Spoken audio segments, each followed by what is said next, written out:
Welcome everyone to the Ready for the Draft podcast. I am your host, Gregg Schutze. This is episode 32 of the 2021 podcast series, taking a look at the draft eligible prospects and getting you ready for the NFL draft set to begin April 29th.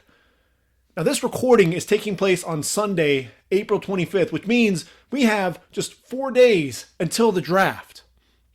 And there's really a lot left to cover. So really what I'm talking about is one podcast for each of the days leading up to draft day. So today, the 25th, is all about the corners and safeties. No, I did not forget about our skill position players there on the back end of the defense. We're going to get to the corners. We're going to get to the safeties here today.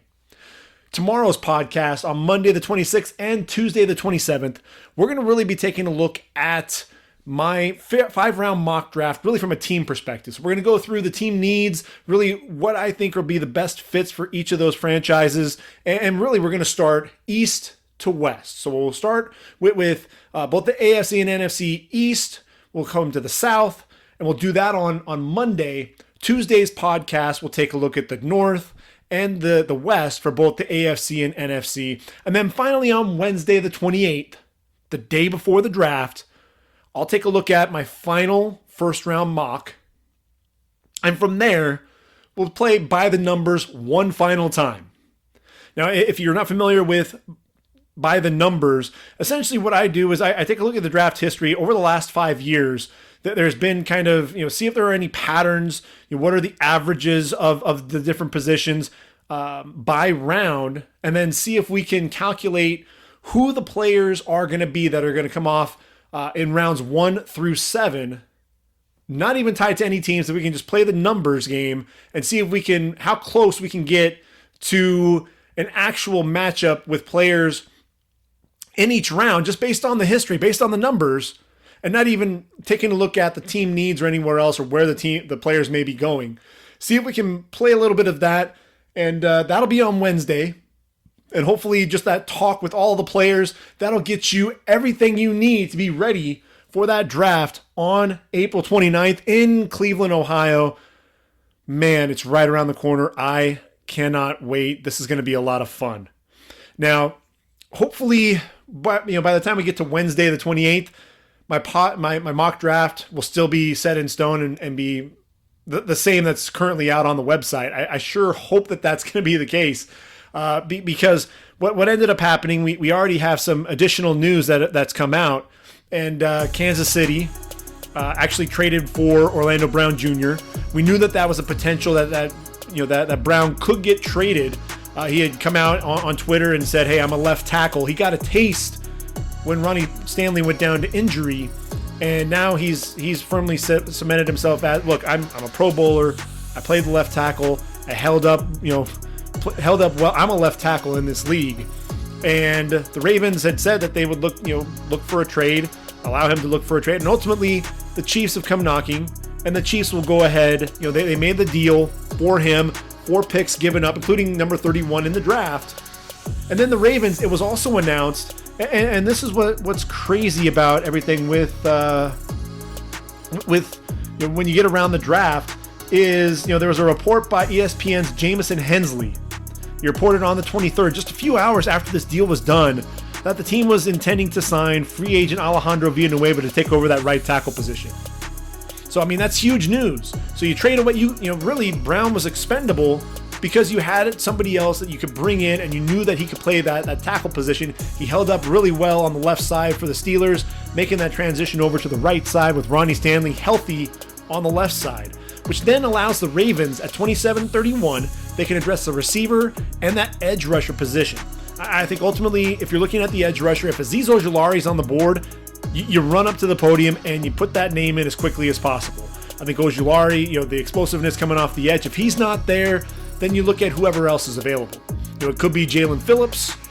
If he does fall due to some of those injury concerns, a lot of people think that he's going to come off the board in the top half of round 1. I think the injury concerns, the more I think about it, I've moved him down in my draft just a little bit because of that. Not too far, but I think he'll still be a first rounder. But then Jason Owe is also a possibility, and Joe Tryon and Joseph Osai. So the Ravens have some options if Azeez Ojulari is not on the board. And then at the receiver position, I look at Rashad Bateman, I look at Terrace Marshall Jr., and I look at Kadarius Toney. Any one of those guys, whether it's a 27 or 31, I think those are, that's going to be who the Ravens target. And really the interesting thing, when you look at where the Ravens are at 27, the Saints at 28 likely aren't going to be on the market for a 34 edge. 29, the Packers, I think they've got other areas of need. I don't see them, going after an edge rusher in a 34.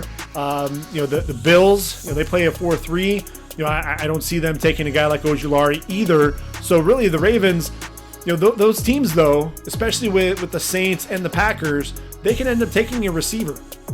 So if I'm the Ravens, I think I take a receiver at 27, I get my edge rusher at 31 with the best player available there, and then the Ravens are really set. They traded away their second round pick to the Chiefs, but I think the Ravens are really confident with where they're sitting if they're able to get, like Bateman and Ojulari in round number 1. That'd be huge. So the next bit that ends up happening, you have the 49ers, there's talk. They've made up their mind who they've really narrowed things down to. They went to all the different pro days and everything else. The pro days were really set up and designed for them. And it really comes down to Mac Jones or Trey Lance. And who's it going to be? ESPN, Bleacher Report, a lot of people coming out and reporting that it's going to come down to either Mac Jones or Trey Lance. If you look at my podcast or my mock draft on the website, you'll see that when the Niners were sitting there at 12, I had them taking Trey Lance. And now that they're up at 3, I have them taking Mac Jones. So it's kind of interesting, in terms of the two players, those are the two guys that I identify for San Fran, and that's really what they're looking at. And the rumors are that, John Lynch loves Trey Lance, or at least, there are some executives in the building, and all signs point to that being John Lynch, loving Trey Lance, very intrigued by his upside. But at the end of the day, you need to have somebody who can match wits with Kyle Shanahan, and that's going to be Mac Jones. And so I think Jones ultimately ends up being that pick at 3. Wouldn't be surprised if it's Trey Lance. At the end of the day, you're going to have Lance and you're going to have Fields sitting out there, and I think there are going to be teams that are going to be clamoring to for those guys' services. It'll be interesting to see what happens. Do the Broncos make a play for either of them? What about the Patriots? If I'm the Bears, look, yes, they may not get a chance to see it in the first year, but man, you've got Andy Dalton and you've got Nick Foles. Both of those guys are bridge quarterbacks. If you at least have the stones to draft, or trade up into the top 10 and get Trey Lance, I think that's probably the best fit. Let him learn from those guys and then ultimately take over that franchise. And depending on how quickly he moves along, he may end up making it, taking over that starting job sooner rather than later. But, I think the Bears are another team that has to make a move for a quarterback at some point. And then finally, the last bit of news that came out that I found really intriguing, and it kind of affected my mock draft. So, I think I do have to update the website one more time. And it's ultimately what The Athletic's Bob McGinn reported about Christian Barmore. That there's some resistance to coaching and structure at Alabama, and that some teams are definitely concerned with that. I have Barmore coming off the board initially at 17 to the Raiders. I dropped him to 25 with the Jags just because of the inexperience more than anything else. I couldn't see Mike Mayock just taking a guy who's so inexperienced. When you look at his track record, he's taken a lot of guys who have a lot of experience there and a lot of production at the collegiate level. But then the Jags at 25, I thought maybe that might be a good fit for Urban Meyer. But the talk about the resistance to coaching, that's not going to fly in Urban Meyer's, in his house. And, so really I've got Barmore actually falling out of round number 1, if you can believe it. And when I'm looking at the Jags, I was trying to really figure out where Kwity Paye was going to go as well. And at the end of the day, I'm looking at it, this is kind of a match made in heaven. You look at Urban Meyer, I think he understands that in order to win at the next level, you're going to have to be good in the trenches, both on the offensive and defensive line. And getting a guy like Kwity Paye to play opposite Josh Allen, that really gives you guys, gives them two guys that they can really get after the quarterback. And the thing with Kwity Paye is he can rush the quarterback both on the outside and from within. You think about some of the NASCAR packages. Steve Spagnuolo ran that with the Giants. You put in 4 defensive ends, you could kick Kwity Paye into defensive tackle. And I think that's something that Urban Meyer could potentially take a look at down the road. So some different things that are happening, and it always happens as we get closer and closer to the draft. Things start coming out about different players, about what teams are thinking, and so there's some last-minute adjustments to some mock drafts. So Wednesday, hopefully, there won't be too many more of those, and it can be a pretty straightforward podcast when it comes to my mock draft. So with all of that said, we've got to go ahead and get into the corners and safeties. That's really what this podcast is going to be all about. And we've got a lot to cover. There are a lot of guys, a lot of names are going to be called. When you look at the corners and safeties, 254 were taken in the last 5 drafts. So that's right around 50, 51. In 2020, you had 29 corners and 21 safeties. And those 21 safeties, none of them came off the board in round number 1. If you recall, we actually had 6 corners go off the board in round 1. Jeff Okudah going to the Lions, CJ Henderson to the Jags. AJ Terrell looks like a keeper there with the Falcons, came off the board number 16 overall. Damon Arnett, a surprise pick there by the Raiders at 19. And then 30 and 31, you had Noah Igbenogany and Jeff Gladney come off the board there. So it's really interesting. After that, you had 3 safeties come off the board in round 2. In the first 15 picks in round 2 in Xavier McKinney, Kyle Duggar, Grant Delpit, actually 4, because then you had Antoine Winfield.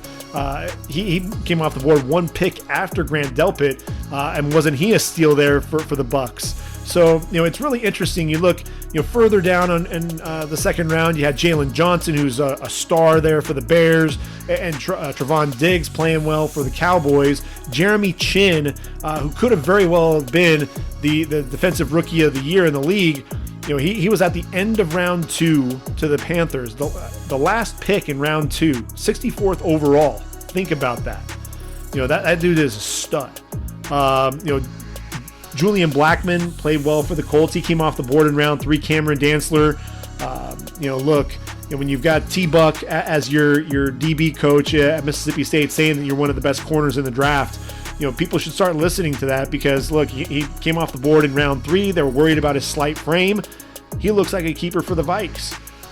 So you look at it, man. L'Jarius Sneed, was that a steal or what? 138th overall. That's in the 4th round. Going to the Chiefs. He was a guy, I think people weren't sure what position he was going to play. Was it safety? Was it corner? And at the end of the day, he's playing corner for the Chiefs, and he looks like an absolute stud, an absolute steal. I mean, you even had Jordan Fuller in the 6th round to the Rams. Inconsistent play at Ohio State, but he played well for the Rams. Cameron Curl for the Redskins came off the board in the 7th round, but a guy that also is starting there for the Washington football team. So, I think it's really exciting. That draft class there with 2020, and I think when you look at this draft class, we've got another deep corner and safety draft class. I think that's what's really going to be exciting. And really what I'm going to do is we're going to go ahead and take a look at the corners first. I think that's really what we'll do, and then we'll transition to the safeties after that. And really, I think it's a 3-horse race at the top, in terms of Patrick Surtain, Caleb Farley, and Jaycee Horn, although Greg Newsome II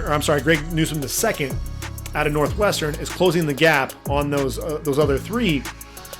But when you look at Patrick Surtain, a lot of people have him at the top of their list, and it's hard to argue with that. 6'2", 202, the junior out of Alabama.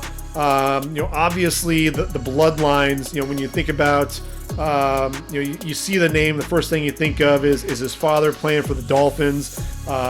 Came out of Southern Miss and was a 2nd round pick of the Chiefs, of the Dolphins, and then ultimately played with the Chiefs at the end of his career. But this was a guy who was a first-team All-Pro in 2002, second-team All-Pro in 2003, 3-time Pro Bowler, Conference USA Defensive Player of the Year back in 1997. And so obviously the bloodline's definitely there. And when you look at Patrick Surtain, this is a guy who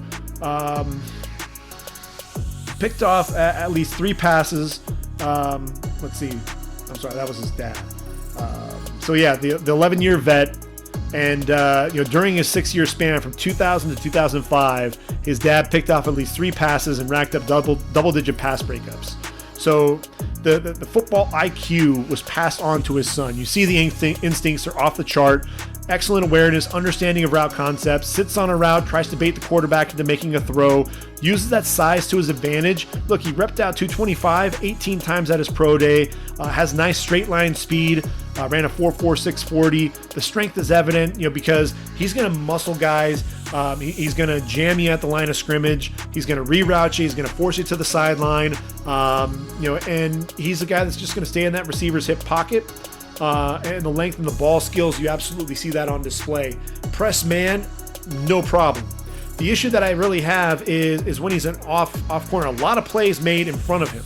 And really the thing that happens is a lot of those yardage, on slants. You'll see some of these slants, and he just can't close in time. And that's the thing that I worry is more so, not so much the straight line speed getting vertical, it's going to be more so the change of direction. And, can he, sink those hips and drive on the football and get there before that receiver is going to get up the field? If he's a step slow at the next level, that could cause, certain doom. And that's why I have Patrick Surtain. I actually have him as my number 3 corner in this draft class. A lot of people have him as their number 1 corner. I think he's going to end up being the first corner taken. I think he'll come off the board in the, possibly in the top 10. It depends on what happens with Dallas. Do they trade down or not? With all the receivers and the quarterbacks coming off the board in round 1, in the top 10, it's conceivable that, Patrick Surtain, even though he'll be the first corner taken, may not be a top 10 pick. I think Dallas ultimately takes him to pair with Trevon Diggs. But like I said, to me, he's my number 3 corner because my number 1 is really Jaycee Horn. 6'1", 205, the junior out of South Carolina. And look, bloodlines again. His dad, Joe Horn, a receiver. And so I think you see some of that understanding, both man and zone, understanding route concepts. You see that with his football IQ as well. I think that acumen there is definitely passed on from his father. I think he's best in press coverage, tremendous ball skills, showed that against some of the top receivers in the country there in the SEC. Does a good job staying square off the snap, doesn't go for the receiver's fake, really is patient, likes to get his hands on the receiver early, pretty fluid hips that allow him to turn and run with the receiver. He's got to watch those hands, though. He gets a little handsy and grabby at times. That's not going to work at the next level. In off coverage, I think he does a really good job maintaining depth on those double moves, flips his hips, puts himself in bail technique a lot of times, maintaining that inside leverage, allows him to read the quarterback and attack the ball when it's in the air. Aggressive, physical at the catch point. This is a guy, to me, I'm a big fan of his. I think he's a guy that he is aggressive. He's very competitive. And that aggressiveness is going to get him into trouble at times. But, I think his best game was that Auburn game. And a lot of people are going to say, well, of course, you're going to put on the Auburn game, and that's really all you're going to evaluate. No, I watched the whole season, with the Gamecocks. I've watched Jaycee Horn play, 2019 into 2020. And that game against Auburn, though, I still think was his best game because he locked up Seth Williams on the outside. Seth Williams is this big dude, and you saw the ball skills. 2 interceptions, 4 pass breakups during that contest. I think back shoulder throws. He made it difficult for Seth Williams to really do anything.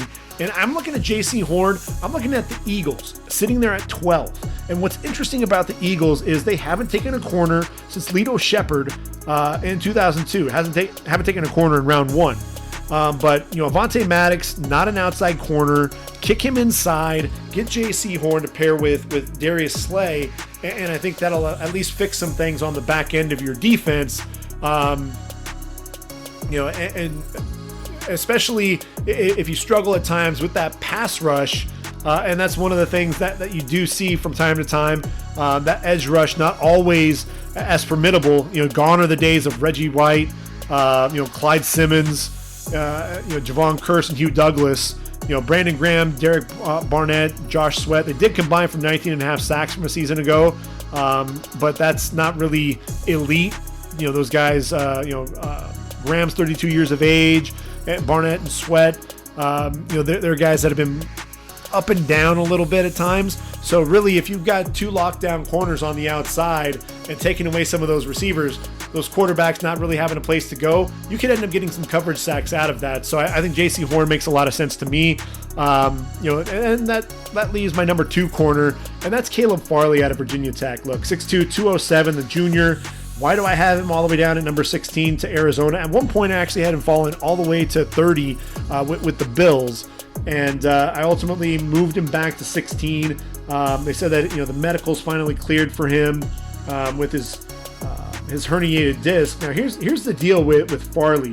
Had a medical procedure on his back, and Jess Root out of USA Today reported that Farley herniated his disc at L5 and had an S1 disc bulge as a result of deadlifting. It was a deadlifting accident, and so a microdiscectomy. Procedure that was concerning because back injuries can linger, for sure. Add to it the fact that he missed 2 games in 2019 due to back spasms, had a non-contact ACL tear in 2017, so the medical red flags just continued to mount with this poor guy. And when you think about the injuries, they play a big part in draft stock. Jalen Smith, surefire top 10 pick, tore the ACL and MCL in the Fiesta Bowl, falls to round 2, 34th overall. Miles Jack, potential prospect coming off the board in the top 10 picks, tore his meniscus in practice prior to the 2015 season. There was concern about his knee as well, possible microfracture surgery leading all the way up to the draft. He falls to 36. But then we see a guy like Jeffrey Simmons, and this is where I think the story leaves some room for optimism.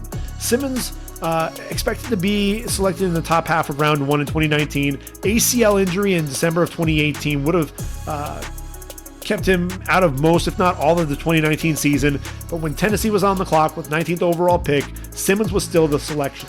So I think in terms of the narrative, there is still some hope for Caleb Farley in the top half of round 1. And I think ultimately at the end of the day, Steve Keim, Cliff Kingsbury, they've got to be satisfied with their team doctor's results. And really what they're getting out of a guy like Caleb Farley, who did opt out of 2020 due to the pandemic, but in the 2 seasons with the Hokies, had 6 interceptions, 19 pass breakups, off the charts ball skills. This is a guy that likes to play up on the line, stay square to the receiver, looks to jam and reroute whenever possible off the line, and when he's not looking to jam, he'll stay low in that back pedal, fluid hips to turn and run quickly, and then he has that vertical speed. I mean, he ran a 4.29 40 before his surgery. And he stays in that receiver's hip pocket. You see those change of direction skills, very fluid, no wasted movement, plants, drives on that football, comfortable in phase, uses his reach to make a play on the football. So he'll drive on the football when it's thrown in front of him as well, showing that he can get a hand in without making contact early. If he can't get his head around to locate the football, this is one of the things that I love. He'll still attack that catch point with his back turned to the football. When that ball arrives, he's watching the receiver's eyes and he's attacking that catch point, getting his hand in there to make a play on the football. To me, I think Caleb Farley, the makeup speed and everything else, I've got him there at number 2. I think the transitions and everything else compared to Patrick Surtain, that's why I've got him at 2.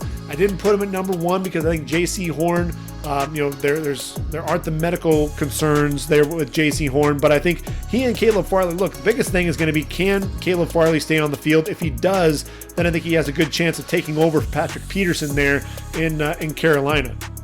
So you move on to Greg Newsome II. And the thing that I really like about Greg Newsome II is this is a dude that he plays well in zone. I think he's good in man, but I think he's great in zone.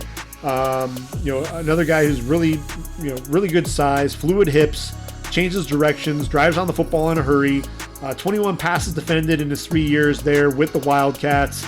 Trusts those eyes, takes excellent angles to the ball, times those jumps well to make a play on the football.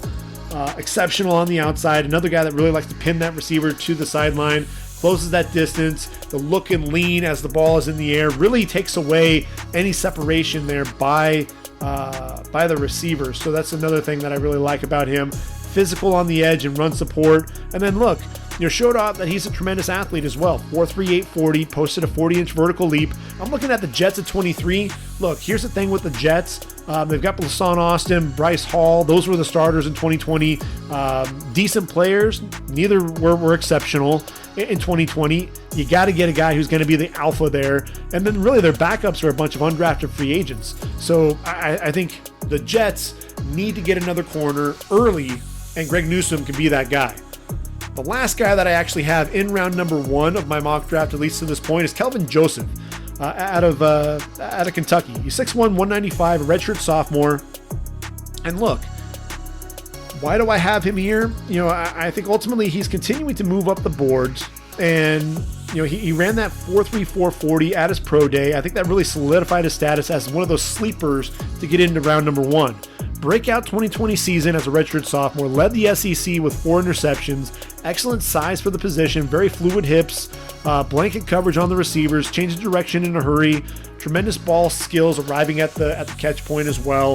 I think this is a guy who is just continuing to develop. And I think the fact that he ran that 4.34, he ran a lot faster than people were expecting. I think they were thinking he was going to probably be in that low 4.5 range. The fact that he runs that 4.34, I think he ends up moving into round 1. The Bills need a guy that's going to be playing opposite Tre'Davious White, and I think Kelvin Joseph can absolutely be that guy. So that takes us to the day 2 and some of the corners that are coming off the board. I think when you look at Georgia has 2 corners that could come off the board on day 2. Eric Stokes is one of them, 6'1", 185 pounds, the junior out of Georgia. And look, 18 pass breakups. Also blocked a punt that he returned for a touchdown as well in his first 2 seasons with the Dogs. But as a junior, he really elevated his game. Used that size and elite speed to smother receivers on the outside. Look, he ran a 4.24 40 at his pro day. Proof that he has that explosiveness to keep up with the vertical threats as well. Instinctive, drives on the football in a hurry. Look, returned 2 of his 4 interceptions for a touchdown his junior season as well. Very explosive player and a guy that I really like on the outside. And then his running mate is Tyson Campbell. And the thing with Tyson Campbell for me is I don't think he's quite the prospect that Eric Stokes is. I think Eric Stokes is a little bit more polished, a little bit quicker. The thing with Tyson Campbell, he struggled at times, especially with some of the bigger receivers there in the SEC. But look, what I do love about him is he was very competitive against those guys. He more than held his own. Uses that length to his advantage, makes it hard for receivers on the outside. The size to be a first rounder, but again, there's that tape that's out there of him being beaten this year by a lot of those receivers as well. So I think that tape's going to cause him to fall to day 2. And I'm looking at the Raiders there at number 80. I think they need another corner. Trevon Moehrig was the only corner to register an interception. He had the 2 picks there as a corner. Only 2 out of the 10. That's just not going to get it done at that cornerback position. Tyson Campbell, look, he ran a sub 4.40, measuring in at 6'2". This is a guy that I think has a lot of upside as well. So I think Mike Mayock would like to get a guy like him, into camp. So obviously, the Georgia Bulldogs going to be guys that I think with Campbell, he may come off the board either late day 2, late second round, early third. Ifeatu Melifonwu, another huge corner. Look, he's 6'3", 213 pounds.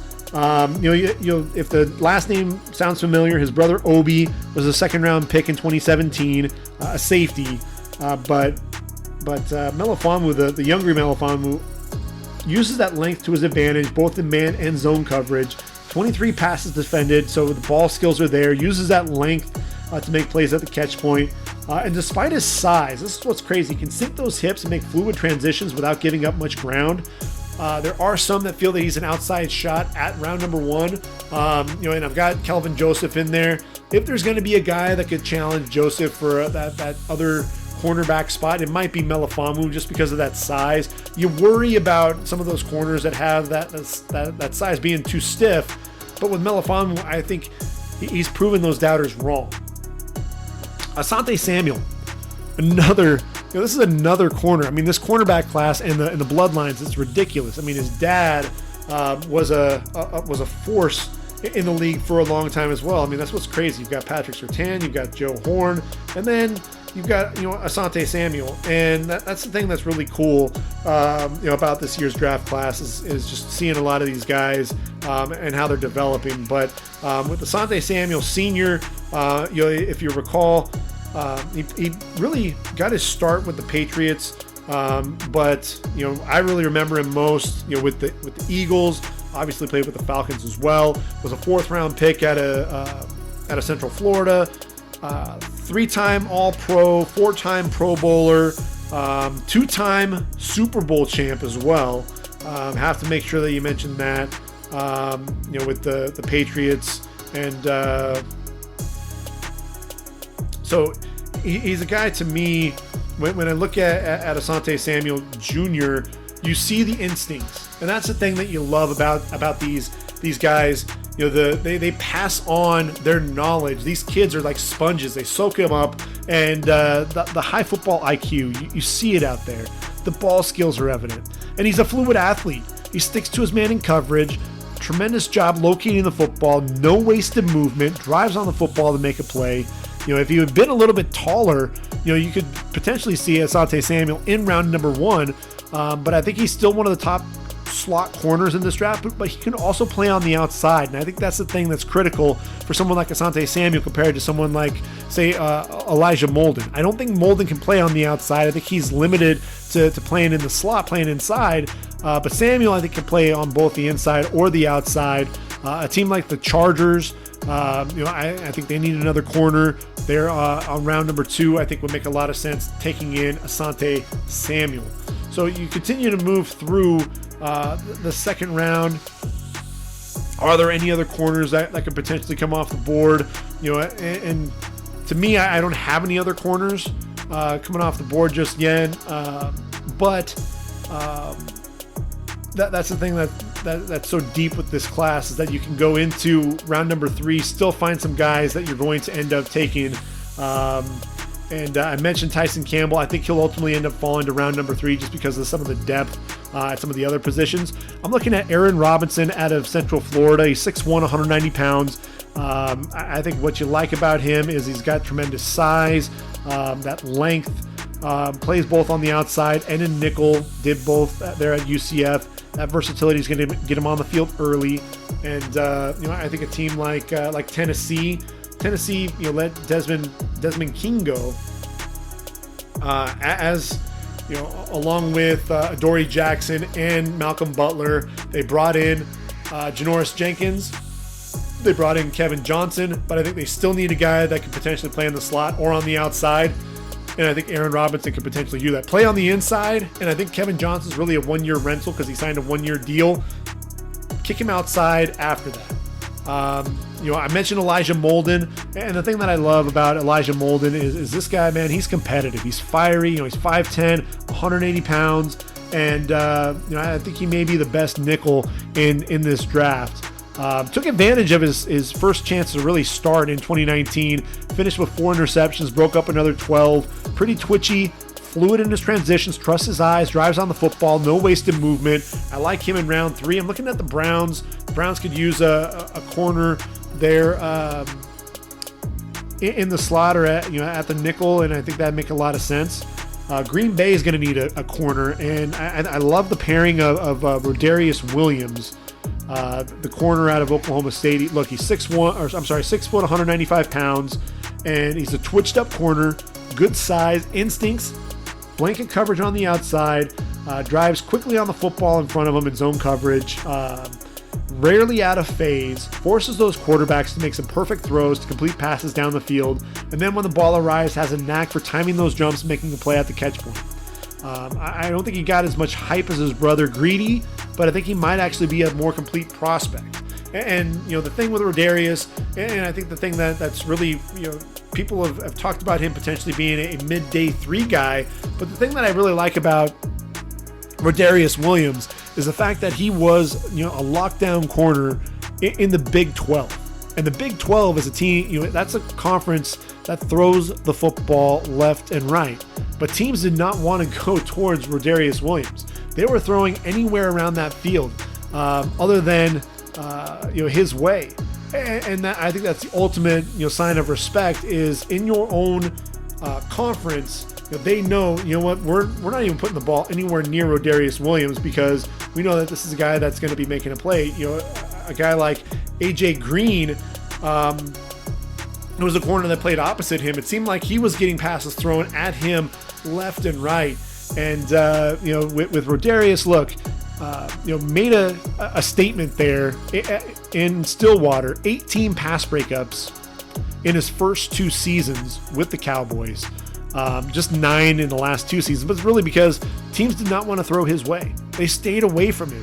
And that's really the ultimate sign of respect. And that's really, for me, I look at him as a guy that could be a lockdown corner on the outside. Huge fan of his. Benjamin St. Just is another guy that's really interesting. Look, he's 6'3", 205. He's Canadian, which is interesting. But look, he hasn't recorded a single interception, so you do worry about that. Mackenzie Alexander is a guy that comes to mind that there were concerns about him not being able to pick off a pass. Did not do that in his years there with Clemson. And obviously that's going to generate some concern, with whether or not he'll be able to make a play on the football at the next level. But look, when you look at what Mackenzie Alexander's done at the next level, has 3 interceptions in his career over the 5 years that he's been in the league. So, there is some validity to that potentially. A guy that, all right, can't really make the play on the football in terms of picking off the pass. But look, Mackenzie Alexander's been a solid corner. 27 pass breakups in those 4 games where he's really been able to attack the football. So it's interesting. Yes, you may not have a corner that can make that can pick off the passes, but if they're actually making a play on the football, that's just about as good in a lot of cases. And when you look at St. Just, look, in his 3 seasons with the Golden Gophers, led the team in pass breakups, 2019 with 10. Really showed that it doesn't matter if he's climbing the ladder, undercutting a route, coming downhill. He has his length, and he'll use that to get a hand in to make a play on the football. A lot more fluid of an athlete than you would expect for a guy his size as well. And I think that's what's going to get a lot of teams excited. He may sneak into round 3. And that's the thing that's really going to be interesting is really where he's going to go off the board. I look at a team like the 49ers, and it just seems like he makes a lot of sense.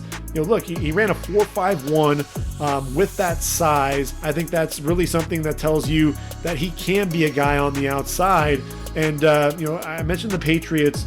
And look, they run a lot of those sub packages. They run more than any of the other traditional alignments in 2020 per, Tom Bliss, the NFL data scientist. And so I think they use at least one pick on a corner. And St. Just, he moves so well for his size and those quick transitions.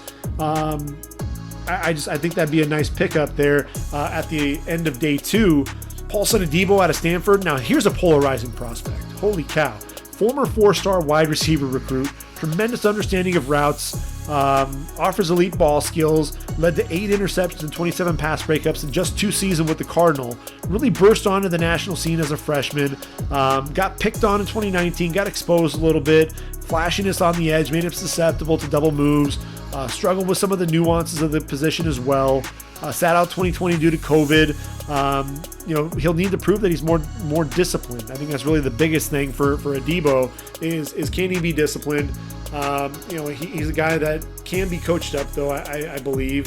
6'1", 195 pounds, converted receiver, and, with very little experience at the position, you saw what he's been able to do. Get him in an NFL training camp and really with those, defensive backs coach and really get him into that room and allow him to start learning. I look at a team like the Saints. The Saints let Janoris Jenkins go in free agency. I think they're going to look for another corner on the outside to pair with Marshawn Lattimore. And Adebo is one of those guys that I think could be a sleeper when it's all said and done. And he's a guy that I'm really high on. I think more so than a lot of other people, and it's because of a lot of those inconsistent plays on the outside that can worry you a little bit. Robert Rochelle out of Central Arkansas is another guy to really keep an eye out for. And really the thing with Robert Rochelle that's interesting is, he is a guy out of Central Arkansas, and a guy that, I don't think people are really considering being taken in the top half of the draft. He's a guy that I think could sneak into round 3, probably more of a round 4 guy, but definitely a tremendous athlete, very fluid hips, explosive, a guy that just has a nose for the football. And like I said, I think that round 3, round 4 range makes a lot of sense to me. We'll have to see exactly how that plays out, but Robert Rochelle, Central Arkansas, really a guy to keep an eye on. And then really, if I can get to my numbers here, we can really take a look at his stats. Look, he's 6'2", 195 pounds, and in his career there at Central Arkansas, what you had was 10 interceptions, 25 career pass breakups, a guy that has tremendous instincts and just makes great plays, great decisions, makes great plays on the football as well. I'm a big fan. I'm a guy that I really want to see what he can do at the next level, and I think there's a good chance that we could end up seeing Robert Rochelle taken before the end of day number 2. So a lot of other guys that we're going to be seeing coming off the board as well into day 3. And day 3, that's really where things get interesting, right? So you got a guy like Tay Gowan, and you're looking for corners. On day 3, Tay Gowan's a guy that I think everybody really forgot about. And the reason why I say that is just because he sat out this last season. People hadn't really been talking about him. And all Tay Gowan has done is really turn heads. When you put on that game film for Central Florida, he's the guy that kept flashing. You'd put it on to watch other guys, and you're like, who is this guy? He's a 6'2" corner. He's a monster, and he just kept making plays. And so that's where I look at a guy like Tay Gowan, and I think he's a guy that 4th round, possibly into the 5th round. That's really where I could see that making some sense. He has great size, like I said, 6'2", 185 pounds. Flashed repeatedly as that sophomore, is only going to get better. I'm a big fan of Tay Gowan's. Continuing through this group, Jason Pinnock, I thought this was a guy that had a tremendous pro day. And when you look at that, he was lined up with the likes of Rashad Weaver and Patrick Jones and Jalen Twyman. You had Damar Hamlin and Paris Ford, and then Jason Pinnock. All he does is really turn heads at that pro day and really stood out. And that's one of the things. It's kind of hard to do when you have all those big names out there. And so you look at Pinnock, you look at what he did, and if I can get my computer to work here, we'll be able to take a look at exactly what Pinnock did. There we go. 39.5-inch vertical leap, which is staggering. Runs that 4.52 40 as well. You wanted to see that a little bit faster, but I think that the explosiveness is definitely something that is going to turn heads. I think he gets himself into that mid-day 3 conversation. 6 foot, about 200 pounds. 6 interceptions, 19 pass breakups in his career. A guy that can make some plays on the outside. So Jason Pinnock is another one of those guys that really helped himself there at his pro day. Ambry Thomas, a guy out of Michigan. This was a guy that I wasn't all that high on. The thing that really bothered me about Don Brown corners, and you look at it across the board, whether it was David Long or Lavert Hill, Ambry Thomas, they're all so handsy. They want to grab you all the time, and that's the thing that just drove me nuts. So Ambry Thomas, I think, is probably going to come off the board in round number 5. Elite speed, though, does a good job, attacking the football at the catch point. nose for the football, 4 interceptions, 5 fumble recoveries in his 3 seasons there with Michigan. I think he still needs to show and prove that he's returned to form, after sitting out due to COVID. He's one of those guys. It's going to be interesting. I'm not as high on him as maybe some other people, but he'll be a guy to kind of keep an eye out for as well. Really more so to see if he can live up to some of that expectation, some of the things that people are talking about. A guy that I'm really high on, that I don't know that everybody is Jamar Johnson out of Appalachian State. He's 5'11", 190 pounds. And, led the nation with 16 pass breakups in 2020, 30 total for his career. And a guy that I think just has natural instincts, has tremendous ball skills, a guy that's going to arrive at the football, know what to do and make some plays. A guy that I think will end up coming off the board, probably in that round 4, round 5 range, but a guy that'll be one of those surprises that ends up not only making a football team, but I think he's going to end up playing well for them. There are a couple of Oregon Ducks that are out there you'll have to keep an eye out for. I'm a fan of Thomas Graham Jr. out of Oregon, 5'11", 196 pounds, sat out 2020, but the ball skills really are what jump off.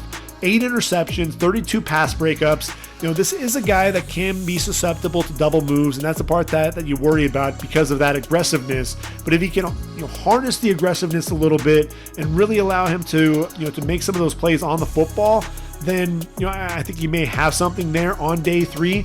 10.5 tackles for loss as well. So a guy that likes to play around the line of scrimmage and make plays in the run game. So that's definitely something that you want to watch out for. Diamador Lenore, I thought that he was exposed a little bit this year in the 6 games there for the Ducks. I think when you took away Thomas Graham on the other side, I thought Lenore really struggled at times. 5'11", 195 pounds. A guy that in those 6 games this year didn't have a pass breakup. Had the 1 pick. So that there was some concern there. He loses his running mate.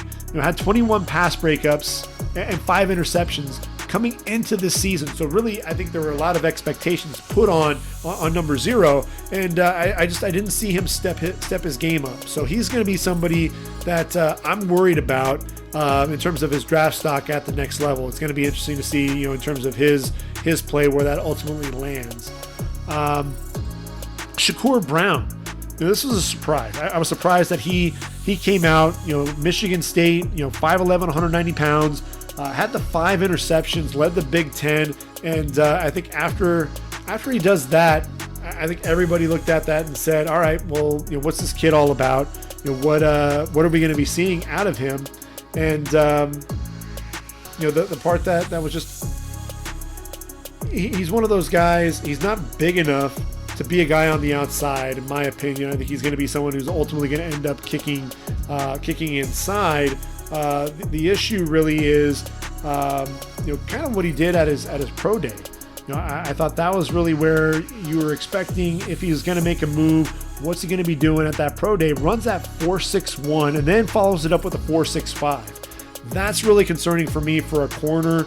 You want to be able to see that he's 5'9", 185 pounds, running a 4.61, 4.65. I don't know that Shakur Brown's going to get drafted. I think that's really concerning for me. Trey Brown out of Oklahoma, another guy that's going to be interesting. Look, 31 pass breakups in his career there for the Sooners. Had 4 interceptions, including 3 this past season. At 5'10", 186 pounds, he also has really short arms. So I think that's another thing that's going to be concerning for any team that's going to be looking for corner play. But Trey Brown showed up, actually ran pretty well at his pro day, ran that 4.40. So that's something that's going to turn some heads. I think he'll end up being a mid-day 3 pick. But again, I'd worry about that lack of size. The short arms. He'll end up having to play inside at the next level. But I think where he might be able to stick is he has some of that return ability. He was a kick returner there for the Sooners. That'll be something to keep an eye out for. if he can end up making an NFL roster that might be initially on special teams, and then hopefully teams can coach him up a little bit. Rashad Wildgoose, one of the better names in all of college football, 5'11", 197 pounds. The junior out of Wisconsin decided he was going to go ahead and enter the draft. Only played in 2 games in 2020. A guy that I think has good speed on the outside. Another guy, I don't know if he has enough size to really be that outside corner. A guy that may end up having to kick inside, but definitely has some ability, has the ball skills as well, as does Cameron Bynum out of California. 6 foot, 200 pounds. A guy in his 4 seasons there with the Bears, 28 pass breakups, 6 interceptions. Another guy, 8 tackles for loss. So he's been pretty consistent with making plays behind the line of scrimmage as well. 184 tackles in those 4 seasons. Only played in 4 games in 2020. So when you look at the tackles per game, he was averaged over 50 tackles a game. 50 tackles a season over his first 3 seasons there with the Bears. He's a guy to me that I think will end up being probably a mid to late day 3 guy. But when you look at how Cal Bear defensive backs have been coached up lately, I think he'll end up sticking with an NFL roster and could end up seeing the field pretty early in his career. Now, I mentioned Jaycee Horn. I'm looking at Israel Mukuamu. He's 6'4", 205 out of South Carolina. And I think everybody started talking about him. The buzz was there in 2019. 4 interceptions, 9 pass breakups. And then 2020 hits, and guys were really starting to take this guy apart a little bit. I think you saw some of the double moves. You saw the stiffness in his hips. Got turned around left and right. And that's part of the thing that really worries you is that stiffness. When you're 6'4", you're probably going to have to end up moving to safety. But then again, when you're talking about the stiff hips, could you still be a liability in coverage? So he's going to be a guy that you really have to worry about at the next level. A guy that I do like is, that's bigger, but I think is a more fluid athlete, and that's Keith Taylor out of Washington. He's 6'3", 195 pounds. A guy, if you look at the stat sheets, no picks, just 10 pass breakups in his career. A guy that's battled injuries, and that's really the biggest thing, with Taylor is can he stay healthy? That's going to be critical for his draft stock. He'll be a late day 3 guy, possibly even an undrafted free agent, but a guy to keep an eye out for. Nashawn Wright is another cat that's really interesting. He's 6'4", 188 pounds, much more fluid athlete than you would expect. Only played in 2 seasons there for the Beavers, but the junior, really showed off some nice ball skills this past season. Had 3 interceptions in 2019, followed it up with a pair in 2020. I think a team will take a late day 3 flyer on him because of that size and that fluidity. Surprising fluidity for a guy that big, and so that's what I think ultimately makes him interesting as a prospect. Is what are we going to get out of Nashawn Wright? I think there will be a team that'll be intrigued. They'll want to see exactly what he can do there at the next level. It's like when you look at a team like Seattle. Seattle loves those bigger corners, and that's the thing that I think is going to really be interesting about Nashawn Wright. Is you look at him and that length, the size. You definitely want he fits with Seattle. And look, the thing with Pete Carroll. He loves the Pac-12. He loves the Pac-12. So when you look at it, you're talking about a guy who is 6'4" and 2/8 inches. The wingspan was kind of weird. He only had 32 and 7/8 inch arms. Weighed in at 183 pounds, so a little bit on the slight side, but he ran a 4.46 40. So that was something that really jumped off. The part that really worries you though is 31-inch vertical leap, the 6 bench press reps. Is a receiver going to kind of throw him around? The transitions. You saw the 3-cone drill, the short shuttle struggled with some of his transitions. Which what's interesting about that is you didn't really see that translate at the next level. Or I'm sorry, when you're watching him play at Oregon State, you didn't really see that so much with some of those transitions, but pro day absolutely got exposed there. So he'll be somebody. I still think someone will take a late day flyer on him. Especially if you're trusting the tape. Kerry Vincent, they're out of LSU. He's 5'10", 189 pounds. A guy who, really everyone remembers 2019 LSU national champs. And what does he do? 4 interceptions, 8 pass breakups, nickel corner, sat out 2020. He'll be a guy that'll end up being a midday 3 guy. And that's the thing that's so hard about a lot of these corners is, what are we going to really see at the next level after they've sat out 2020? That's really going to be the big question mark. And really with COVID, it's throwing a wrench into a lot of plans for a lot of teams. Zach McPherson, interesting guy there out of Texas Tech, 5'11", 195 pounds. I could see him playing in the slot as well. Played his first 2 years at Penn State, only played in 9 games, goes to the Red Raiders, and in his final season, 4 interceptions, and 6 pass breakups. He's one of those guys for me, when I watched him play, drives on the football pretty well, pretty good instincts. He has a chance to be a late day 3 guy as well. And then there's Avery Williams out of Boise State. He's 5'9", 195 pounds, not the biggest guy by any means. Did register, 4 interceptions and 22 pass breakups. But really what I wanted to mention him about is the fact that he's so tremendous in the return game. You heard me right. 6 punt returns for touchdowns while averaging 11.6 yards per punt return. Actually averaged over 15 per punt in 2020. And then the kick returns, also returned 3 kick returns for touchdowns as well. So this guy, definitely explosive, very sudden with the ball in his hands. And if nothing else, he's going to make a roster because of his return ability. But he's actually a pretty good corner on the outside. The thing that you worry about is just that size. You're going to have to move him inside. But again, that suddenness, I think he'll be a guy that'll be able to develop and be a playmaker there for an NFL franchise there. So he'll be somebody to keep an eye on as well. Chris Wilcox there out of BYU ran a really nice 40 time. He's one of those guys that, can't really stay on the field. Marco Wilson, there's some people that like him. I'm not one of them. I think he's a guy, to me, got exposed at Florida. The shoe throwing incident really bothers me as well. Nick McLeod is a big corner there for Notre Dame. He, if you recall, was the guy that was hurdled by Najee Harris. Played his first 4 years there at NC State. Ends up moving on to Notre Dame. Only played in 1 game in 2019 with the Wolfpack. He's a big guy. 4 interceptions, 28 pass breakups. A guy that I think, from a fluidity standpoint, not quite as fluid. I think he's a little bit stiffer than some of these other guys that we've talked about. If we're looking for a couple of a small school guy, a group of 5. I'm looking at Antonio Phillips out of Ball State. He's 6 foot, 191 pounds, drives well on the football, 8 interceptions, 18 pass breakups in his career. He's one of those guys I think has a nose for the football. And like I said, if you're looking for a group of 5 guy late in the draft, he might be a guy to keep an eye out for.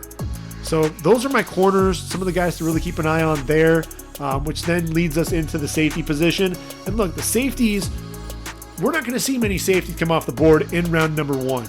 It's going to be similar to last year, but I think there's a lot of depth to the position as we get into, second and third round especially. You're going to see quite a few safeties come off the board, or I think there'll at least be the potential for that. The first safety coming off the board is going to be the Jim Thorpe Award winner. I mean, come on, Trevon Moehrig, 6'2", 202 out of TCU. The production, look, Mike Mayock loves safety. I shouldn't say safeties. He loves production. Loves those guys that are going to go out there and make plays. Veteran players.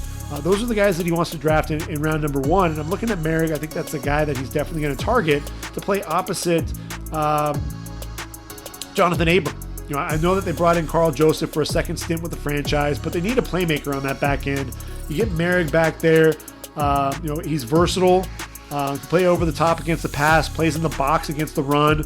6 interceptions, 20 pass breakups. Also racked up over 100 tackles in the past 2 seasons for the Horned Frogs. Matches up well against some of the bigger tight ends.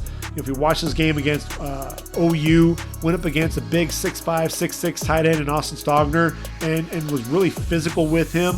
The biggest concern that you have with him is he'll get a bit overzealous, takes the improper angle to the football. If you watch that game against Iowa State, took a poor angle on a 3rd and 3, got blocked, and ultimately Breece Hall shot through the gap behind him, scored on a 32-yard run that ultimately puts the Cyclones up 37-28 with just 2:54 to play. So that did hurt.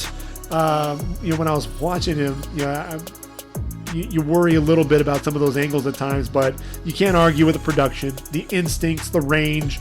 This is a guy that I think can be a starter at the next level right away. Really a lot of fun to watch. So then day 2, and here's what I really have to preface with this. When I look at a team like the Lions, and so we're going to talk about 2 picks there for the Lions. I know the Lions, obviously they're going to go after a receiver, and I do have them taking a receiver on in round number 3 in Tylan Wallace, and I think they'll also take another receiver either in round 4 or round 5. They've got to replace the receivers that they lost, right? So we know that you've got Kenny Golladay, you've got Marvin Jones, Danny Amendola, Mohamed Sanu, all gone. You bring in Rashad Perriman, you bring in Tyrell Williams. You could potentially use that number 7 overall pick to get a receiver, but I think you can wait because of the depth of this draft at the receiver position. Tylan Wallace there in round number 3 makes a ton of sense, and I think that'd be a nice fit. And then they can go ahead and get another receiver later on in the draft as well. So why am I telling you all this? Well, first off, I think pick number 7 is going to end up being Penei Sewell as well. But why am I telling you this? I'm looking at the Lions and the back end of that defense. They lost Jerron Harmon, their strong safety. And, Tracy Walker's in the final year of his deal. I think the Lions can end up using picks on day, in the 2nd round and the 3rd round to land their linebackers or their safeties of the future. Richie Grant, 5'11", 200 pounds, Jim Thorpe Award finalist. They're out of Central Florida. And he filled up the stat sheets for the Golden Knights. 290 tackles, 10 interceptions, 17 pass breakups, 11 tackles for loss, and a sack. Put on a show at the Senior Bowl, displayed his instincts, playmaking ability against both the pass and the run. This is a guy that can play in the box. I think he can play, shows that tremendous range over the top against the pass. Isn't afraid to mix it up against the run, though. And that's the thing that I really like about him. I think you line him up either at the free safety or strong. But I think really what you could do is if he plays opposite Tracy Walker, at least right away, here's the guy that I really like for them in the 3rd round. And we're kind of going out of order in terms of the rankings there for the safeties. But a guy that I really like is Divine Deablo. One of the best names in this draft for sure. But Divine Deablo, he's 6'3", 226 pounds, a guy who is one of those hybrid players. And I think that's the thing that you really like about him is he is that hybrid linebacker, safety, a guy that can do a little bit of everything. And that I think is what is so intriguing is you get a guy like him and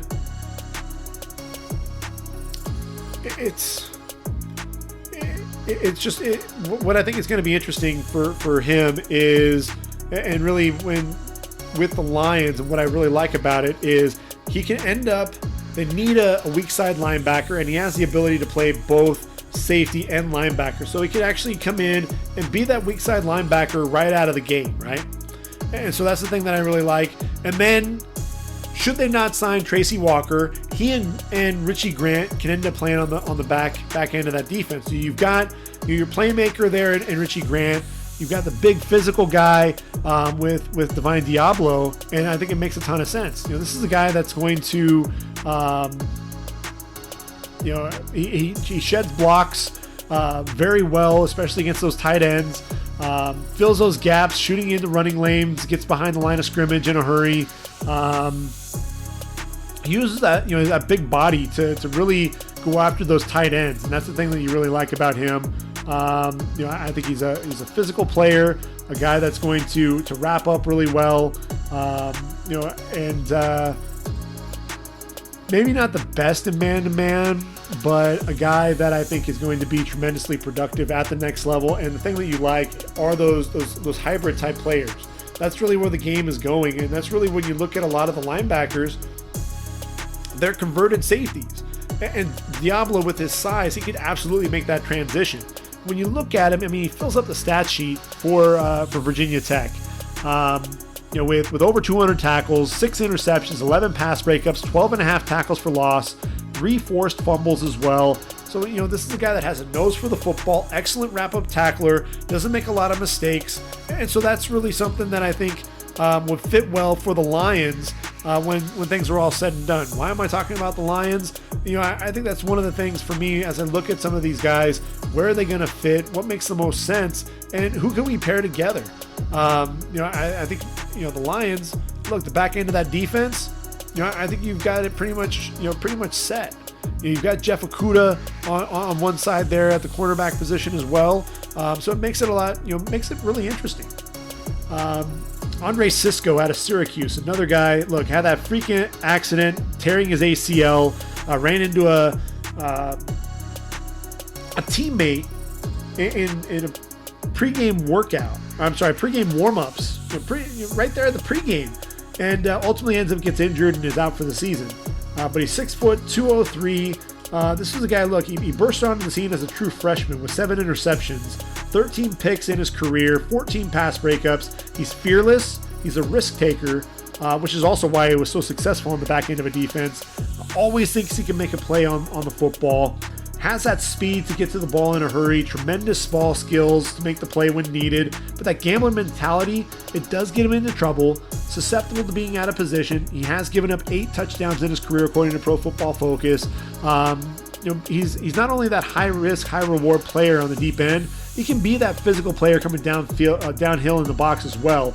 I think a team like KC, and hear me out with this because it is a little congested there with their DBs, but you add him to a group with Tyrann Mathieu and Juan Thornhill, and really that gives KC a nice group of ball hawks on the back end of that defense. Their defense, the corners got picked on, the safeties got picked on at times.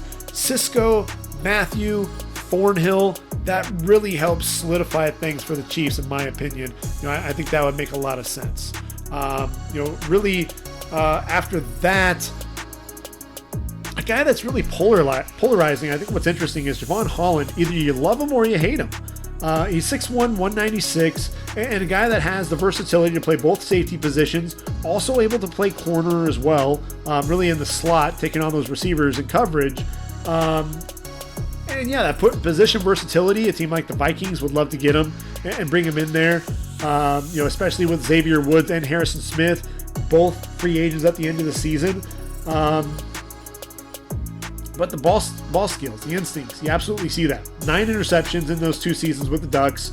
Also dynamic as a punt returner. 15.3 yards per punt return in 2019. To me, I look at him and, I think there may be a little bit of time to develop, but he's one of those interesting guys to me. I think can end up being a playmaker at the next level. Another guy that's I think should be a 3rd-round pick, may end up coming off the board later than that due to his injuries. But James Wiggins, man, this dude. There are a few safeties that are smarter than this guy. The football IQ off the charts. You just watch him reading and reacting quickly on the back end. The injuries, you feel for the guy, and the medical red flags just jump off the charts because he tore his ACL at the beginning of the 2019 season, rehabbed his injury in 5 months, but then he tears his meniscus falling down a flight of stairs. But he still comes out, runs that 4.40 and a 38-inch vertical leap, repped out 225 20 times. This dude's showing that he's a physical specimen. He's back to health, back to being 100%. If he can stay healthy, I think he could really pair nicely with a team like with Eddie Jackson there in Chicago. Eddie Jackson, we know, is a playmaker. All the interceptions that he's returned for touchdown with the Bears. And then look at Wiggins. Not only is he intelligent and the quick read and react, reads those quarterbacks' eyes well, drives well on the football, fluid in coverage, elevates and attacks the football in the air. But here's the thing. He's physical coming downhill against the run. He likes to light people up. He can be that physical, intimidating presence on the back end. You pair that physical presence with the playmaker in Eddie Jackson, and I think the Bears have something there on the back end of their defense. Another guy that I really like is Jamar Johnson out of Indiana. He's 6'1", 197 pounds, and the junior really this year, was his breakout season. Jamar Johnson was the first Indiana Hoosier safety to be named first team All Big Ten since Eric Allen in 1996. I didn't realize that, but I saw that Indiana posted that on his bio. Really interesting.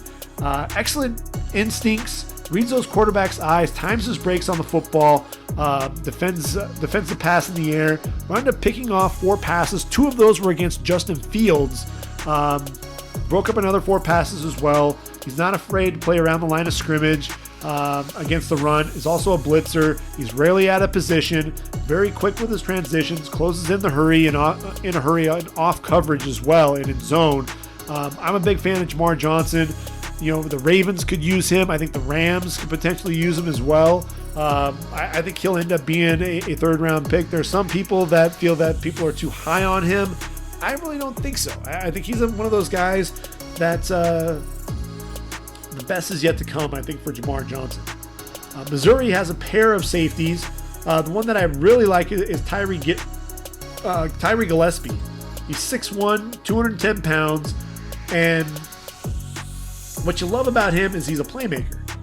He showed off his ability to win against Kyle Pitts in coverage, took on Najee Harris in the ground game, and as a 3-year starter for Mizzou, 12 pass breakups, 6 tackles for loss.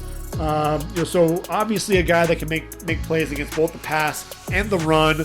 I'm looking at a team like Tennessee Titans. They need a safety now that they let Kenny Vaccaro go. They need a safety to pair with Kevin Byard, and I think Tyree Gillespie can end up being that guy. In the 5th round, I think is where you could potentially see Joshua Bledsoe come off the board. He's another safety who I think does a decent job in coverage. I think that's one of the things that he doesn't get a lot of credit for either. But a guy that I think he will drop into coverage, and a guy that can be physical at the point of attack when you need him to as well. I just don't see him quite there on the same level as his teammate, but definitely a guy that I think will end up making that transition to the next level and being a playmaker. 18 pass breakups, so definitely the ball skills are there. 7.5 tackles for loss, so a guy that can play around the line of scrimmage a little bit as well. Mizzou, pair of really nice safeties, so that'll be interesting to see where they end up coming off the board. Damar Hamlin out of Pittsburgh, 6'1", 195 pounds, didn't run that great at his pro day. I think in the 4.6 range, but look, this is a guy I think can cover in the slot, and a guy that be that free safety playing on the back end over the top as well. 6 interceptions, 21 pass breakups in his career. A guy that I think has some pretty good instincts, 10 tackles for loss. So a guy that will come up and play a little bit behind the line of scrimmage. I'm a big fan of Damar Hamlin. I'm not as big of a fan as a lot of people on Paris Ford. I think that 40 time really hurt him. Everyone falls in love with him because of those ball skills, because he has those 6 interceptions. Honestly, I think people were teams were really trying to avoid Damar Hamlin on the back end. That's really what I believe more than anything else. And really, I think Jason Pinnock and some of his cover skills showed up as well. And with Paris Ford, I just man, when you run a 4.83, that's just not good. That disappointing performance, I think, ends up potentially knocking him out of the draft altogether. One guy that I do really like is a guy by the name of Reed Blankenship out of Middle Tennessee. 6'1", 200 pounds, over 100 tackles in 2018. That's really where he kind of made a name for himself. Had 15 tackles for loss in his first 2 years there with the Red Raiders. 8 interceptions in his career as well, including 6 in his first 2 seasons. Battled some injuries in 2019 and really didn't return to that same form that we saw in his first 2 years there. But definitely a guy on the back end, very intelligent player. I think he'll end up being a 5th or 6th round pick when it's all said and done. But I'm still a big fan of his. I'm not, he's just the thing that you do like about him is that he's a tackling, he's a dude that, I saw where there were a couple of writers out there that called him a tackling freak. And yeah, I agree with that. Kyle Smith, writing for SB Nation, Hogs Heaven, noted that he's a tackling freak, and that honestly, the way that he wraps up, he drives through the ball carrier, and really the helmet right there on the thigh pad. He tackles the way you expect a guy to tackle. Really a high football IQ guy as well. Standout basketball and football player in high school. Captain of the team as well. That motor's never going to quit. He's always flying around to the football. Man-to-man coverage, I think, is really the biggest thing that worries me for him, because he flies around. He makes a lot of plays. I think he'll end up making a team. He kind of reminds me a little bit of Andrew Wingard there for the Jags. Really a third safety. But Blankenship, look, he ran a 4.46 40 back in high school. I don't know why people really aren't talking about him much at all. But I think he's a guy that when he hits the field, like I said, all he does is make plays. Anywhere you see him around the football all the time, I like him. I like him a lot. And if he comes off the board in round 5, the teams are going to get a guy that has range, has good ball skills. So be on the lookout for Reed Blankenship on day 3 of the draft. Trill Williams out of Syracuse, another big guy there at Syracuse, playing on the back end of the defense, 6'2", 198 pounds. This is a guy really battled injuries during his time with the Orange, and that's the biggest thing that worries you when you talk about Trill Williams and why he's going to fall to probably the 5th or 6th round. Probably going to be a free safety at the next level. Those ankle injuries in 2019 and 2020 really hurt him. He did line up a little bit at the slot as well. I think he does struggle at times with his transitions and man coverage, but really does a good job reading and reacting in zone coverage, driving on the football in a hurry, arriving with bad intentions, can be a physical hitter there on the outside. I worry about the injuries for one, and then just some of that inability there in man coverage kind of limits him as a prospect when it's all said and done. So that's one of the guys that I worry about a little bit. But Derek Forrest out of Cincinnati, I mentioned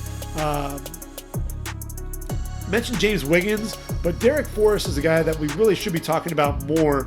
And I don't think he's getting the respect that he deserves. He came out to his pro day and really put on a show. I thought ran a 4.38 40. Repped out 225 21 times. So definitely a guy that has the speed and has that physicality as well. He was a leader on that defense, especially without Wiggins. Derek Forrest had to be the leader of that secondary, and I thought he really stepped up and elevated his game in 2020 to be able to do that. Over 100 tackles in 2019, 6 interceptions in his career as well. So he can be physical when you need him to be. A guy that can play behind the line of scrimmage at times, can also play over the top. The speed, the range. I'm looking at him, and I think there's a chance he can end up being a 4th round pick. Probably going to come off the board in round 5, but I think someone's going to get a safety that's going to be a heady player and a guy that's going to end up starting for them. And people are going to turn back and they're going to look at Derek Forrest and say, wow, that was really a nice pickup, for whichever team ends up getting him. I think Caden Sterns is a guy that's going to be interesting there coming out of Texas. Look, he's 6 foot, 207. This was a guy who broke onto the scene as a true freshman. Just a couple of years ago in 2018, earned freshman All-America honors, picked off 4 passes, broke up another 4, and 62 tackles, a sack, and 3 tackles for loss. Never really seemed to be able to replicate that production. Has that the athleticism and range, 4.4 40, 42-inch vertical leaps. We know he's a tremendous athlete. So he's definitely fluid and explosive. but you're waiting for him to really show up and have that production match the potential. If he can be coached up, this is a guy that I think can end up being in the league a long time. I just wonder if he peaked in 2018 or if this is a guy that really truly can get better at the next level. I think because of his athleticism, he can end up coming off the board in round 3, round 4. It'll really be interesting to see what happens there. Some other guys to be on the lookout for. Sean Davis out of Florida, 6 foot 206, physical presence on the back end, does a decent job, reading the quarterback. 5 interceptions, 10 pass breakups in his career. I think he's another guy that battled some injuries, didn't always see the field there for the Gators. So anytime you're dealing with injuries, guys that battle injuries, that really has to concern you. And is he going to be somebody that's going to see that field and stay out there, or is he going to be battling those injuries? And so that's where I think you could potentially see him fall out of the draft altogether. And then there's Shaun Wade. What do we do with Shaun Wade? This is a guy that at one point, really, he wanted to come back to school, and that really hurt him because I think teams were talking about him as a potential first-round pick. 6'1", 185 pounds. This is a guy, he lacks that long speed. Devontae Smith really exposed him in that national title game. Looked like he was running in slow motion as Smith was running away from him. I thought really he was playing out of position on the outside, though. He needs to either be inside or at safety. And look, he does have the ball skills. 6 interceptions, 18 pass breakups in those 3 seasons there at Ohio State. But I worry about him. That some of those games when he was at his worst, he looked really bad. And that's the part that you worry about him at the next level. He's a guy that can fall all the way to round 6, just because against that elite competition, he really struggled. And I'll leave you with one guy that I'm a huge fan of. Actually, I've got 2 guys that I'm fans of that I have to really talk about. One of those is Jacoby Stevens out of LSU. He's 6'2", 230 pounds, and he's a safety / linebacker. Actually showed up to LSU as a receiver, and they moved him over, played safety, and this is a guy that just fills up the stat sheet. Does a little bit of everything. And really that hybrid linebacker position. A guy that I think can end up moving into that 5th round range. But look, had 92 tackles for that national championship winning LSU team. 9 tackles for loss, 5 sacks, had 3 interceptions, 6 pass breakups. This is a guy that did a little bit of everything. He liked to play around the box, and inside that box, coming downhill, could blitz a little bit, time those blitzes really well, getting to the quarterback. I thought dropping into coverage, reading those quarterback, not only reading the quarterback's eyes, but actually showing that he can line up against running backs, line up against tight ends, slot receivers at times. He's one of those new age linebacker types that, when you need him to play safety, you can play safety. You can also play linebacker. Much more fluid athlete than I thought he was going to be as well. So I thought that was really interesting. And to me, Jacoby Stevens is a guy that he ran that 4.5 40, had a 42-inch vertical leap as well. So this is a guy that's going to be one of those athletes. And I think a lot of people have him coming off the board in like round 6, because really, what position is he going to be? Look, he's a football player.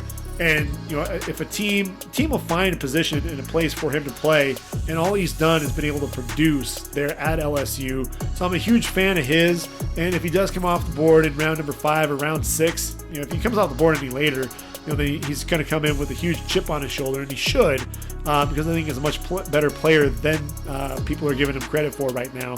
And then one final guy that I have to bring up, and it's Talanoa Hufanga out of USC. 6'1", 215, the junior. If you listen to my podcast, you know that I'm a Trojan. I graduated from USC, so I've watched a lot of SC football and watched every game that Hufanga's played. And this was a guy, when he started his career at SC, was a heat-seeking missile. He was double-digit tackles left and right, but he just couldn't stay on the field because he was just playing with such a reckless abandon. understood angles, read and react, see the ball, go get the ball, hit the ball carrier. But the problem was he'd injure one shoulder, and then with that shoulder healing up, then he goes out and injures the other shoulder. So you got two injured shoulders. Something had to give. I mean, this guy wasn't going to stay on the field because of just the way that he was playing in those first 2 years. The maturity in 2020, what you really saw was a complete football player. Had 4 interceptions this past season, so you actually saw him develop into a guy that could also drop into coverage. And to have that heat-seeking missile suddenly find that, I thought that was really what was missing from his game. I thought maybe the most spectacular play was against Washington State. Undercut a crossing route, reached behind him with his right hand, tipped the ball to himself, hurdled an offensive player on this 37-yard run that set up 1st and goal for the Trojans. And we earned All-America honors, Trojans' first defensive player of the year in the Pac-12 since Adoree Jackson in 2016. I think he's a playmaker on the back end. Hufanga's a guy, when you have him playing under control, that's really where he's at his best. I thought it not only allows him to play downhill against the run, he can be a more effective blitzer, he can bend off the edge, shoot the A-gap, and then that drop into coverage using those instincts on the outside. I'm a huge fan of Hufanga's. He may not come off the board until mid-day 3. He was a guy that I thought could potentially be a day 2 pick. And really what I was looking at Hufanga, I thought he would be the guy that I would end up mocking to the Bears. I think when you look at his playmaking ability, his physicality, his range that he showed at USC, you pair him up with Eddie Jackson, seemed like a match made in heaven. Hufanga runs that 4.6 140, and I think that really drops his draft stock quite a bit. And that's really going to be the biggest concern that I have for him is some of that long speed. But you really didn't see that. I thought he played a lot faster than that when he was at USC.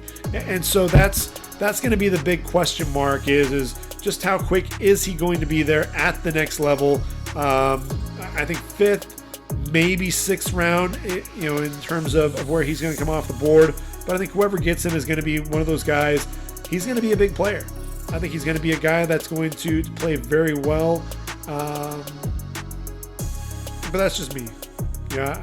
At the end of the day, it's going to be interesting. He's not a Troy Polamalu, but who is? Obviously when you look at USC, here's the thing with Troy Polamalu. Here's what's interesting. 5'10", 206. Had 30 3/4 inch arms. So when we talk about safeties and we're talking about all this length and everything, Troy Polamalu, his arms weren't even 31 inches. So when we talk about lack of length and that being such a hindrance, look at what Troy Polamalu was able to do in his career and those arms. He didn't have tremendous arm length. What he was able to do, he repped out 225 25 times. Had a 43.5-inch vertical leap. Are you kidding me? And then runs the 4.3 340. There's your kicker. So, the explosiveness there and the strength. So even though he didn't have the length, you have the explosiveness, you have the strength, you have the straight line speed, and then his ability to not only do that, but also be able to sink his hips and drive on the football. Do we have a guy that's anywhere close to Troy Polamalu in this draft? Not even close. At the safety position, there really isn't. There are a lot of nice players, and really, it's not fair to take a guy like Troy Polamalu. Look, he was a 16th overall pick in 2003. But when you're talking about safeties being taken in round number 1, and he was taken, in mid round 1. And you see the type of player that Troy Polamalu became. So there isn't out of the realm of possibility when you look at guys like Trevon Moehrig and some of these other guys to end up having a pretty solid career. But really, I wanted to take just a quick moment, talking about Troy Polamalu, because look, he was inducted, he was nominated and then ultimately officially elected into the Pro Football Hall of Fame in 2020. And, hats off to him. So ending his career, finally getting to go to Canton, it's going to be interesting to see, do we have any guys in this draft class who could end up finding their way to Canton? It's going to be interesting. I had to, I'd be remiss if I didn't get a chance to talk about a fellow Trojan making it into the Hall of Fame. I ended the safety talk with Hufanga, talked about Polamalu, and I think I'm done with talking about my Trojans. But I think honestly, Hufanga's not going to be the next Troy Polamalu. He's just not. But he is a guy that has good instincts. He is a guy that plays faster than that 4.61 40. So I think a team will get a really nice player there somewhere on day 3, probably in that mid to possibly late day 3 when it's all said and done. So those are the corners and the safeties. We've gotten through everything. We're able to go ahead and cover quite a bit of ground. Got to talk about over 40 prospects and really where I think they may end up coming off the board. And we're going to end up playing by the numbers on Wednesday. So all of these guys and more. We didn't talk about Hamza Nazaruddin. They're out of Florida State. 6'4", safety, another guy that you worry about the stiffness in his hips and being able to cover. And, so we'll talk about where I think he's coming off the board as well as everybody else and really how that shapes up and really take a look at the position, both corner and safety. But that won't be until Wednesday. So tomorrow we're going to go ahead. We'll sit down here. We're going to go ahead and take a look at the AFC and NFC East and the AFC and NFC South. And we'll take a look at really my projections for the first 5 rounds of this draft. Really, what are the team needs? Who do I think will be a good fit for that franchise as well? Really what they want to do and, really what their current personnel has and what would be a nice complement to what they already have on the roster. So I think that's going to be a lot of fun. Obviously, you've got a couple of teams with a lot of picks there with New York and Miami. So I think that's going to be fun to really kick things off. Start with those two franchises. We'll talk about the Bills. We'll talk about the Patriots and really what we see there. Obviously, there's a lot of work that needs to be done in the NFC East. So we'll really be able to break all of that down and figure out which team really has the upper hand going into the 2021 season. And then obviously with the South, the Jacksonville Jaguars getting the first overall pick. But what else are they going to do to help Trevor Lawrence out? Urban Meyer's first NFL draft, what's that going to look like? And then the NFC South, obviously Tom Brady and the Bucs, really a lot of luxury picks because everybody's coming back. All 22 guys are coming back. So what are they going to do there? The Saints, now that Drew Brees is gone, you really got Jameis Winston there under center. What are you going to do to help him out? And, obviously Matt Rule there in Carolina. Are they, there's talk that maybe they'd still take a quarterback if Justin Fields is out there, possibly even trading Sam Darnold. What are we doing here? Come on. They're going to take an offensive lineman. They should at least protect Sam Darnold, replace Russell Okung, get either Penei Sewell or Rashawn Slater. Let's stop the nonsense there with that quarterback position. And then Atlanta, do they take Matt Ryan or Matt Ryan's successor and take a guy like Trey Lance or potentially Justin Fields? Or do you go with Kyle Pitts? You know where I stand with that. So we'll be able to take a look at all of their picks as well. So that's what we're really going to be talking about on Monday, April 26th. And look, after the 25th, we'll only have 3 days in between, in between us and the draft. And so obviously we're going to have a lot of fun on the 29th, the 30th, and the 1st of May. And then after Mr. Irrelevant is called next week, we'll come back here and we'll take a look at every single team, how they did in the draft. We'll talk about, did they address all their concerns? What does that really look like, for their roster going forward? And then also take a look at some of the undrafted free agents as well. So a lot of stuff to cover over the next couple of weeks. Hopefully you've enjoyed the content to this point. Stick around. We've got a couple more weeks of action, and then we'll even do a real way too early look at the 2022 draft. Start getting some names into your brain, but that's still going to be a few weeks out before we even do anything like that, because we still got to get everything going here for the 2021 draft. Can't talk about 2022 draft until the 2021 draft is in the books, in my opinion. You just can't do that. So we won't talk about that until we get through the 2021 draft. And, I may even try to bring on some fans as well, talk about from a fan's perspective what their teams did in the draft, how they really feel their team is setting up for 2021 as well. So a lot to cover. Stay with us. We're in the home stretch, and really this is the best time of year. The draft is this week. Take care, everyone. And for the ReadyForTheDraft.com, this has been the Ready for the Draft podcast. I've been your host, Gregg Schutze. Enjoy the week, everyone. Come back with us. We'll do it all over again tomorrow. Take care. And until next time, I am out of here.